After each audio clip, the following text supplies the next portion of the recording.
Des gravats, de la tôle et quelques vêtements éparpillés. Voilà ce qu'il reste du quartier Vridy-Canal qui hébergeait il y a peu encore plusieurs milliers de personnes. Plusieurs autres quartiers ont également été rasés. Des vies qui basculent pour ces habitants qui affirment qu'aucune solution de relogement ni d'indemnité ne leur a été proposée à ce stade. Ici, plus qu'en colère, tout détruit ma maison, détruit ma famille, divisé.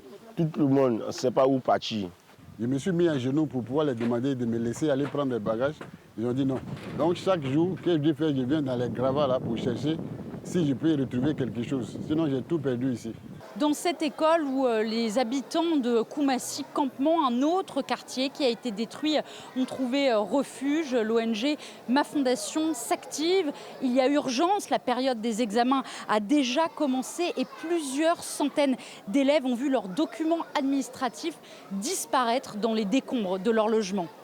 À cause des documents que j'ai perdus, je devais passer à l'oral du bac le lundi passé, le lundi 9. Mais vu qu'il n'y avait pas tous les documents au complet, je n'ai pas pu avoir l'accès au truc.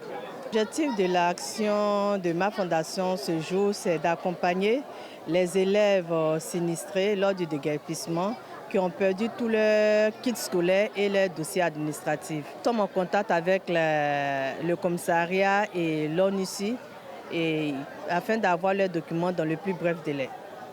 D'après les autorités, ces déguerpissements interviennent pour sauver des vies humaines dans des zones à risque. Mais ici, à Koumassi, campement, le procureur de la République a affirmé que la destruction du quartier était illégale. L'opérateur économique Aloui Brou-Jacques, présenté comme étant à son initiative, n'avait, d'après le procureur de la République, en réalité qu'une autorisation pour détruire 5 maisons sur les 32 hectares qui ont été détruits. L'homme est actuellement recherché par la police.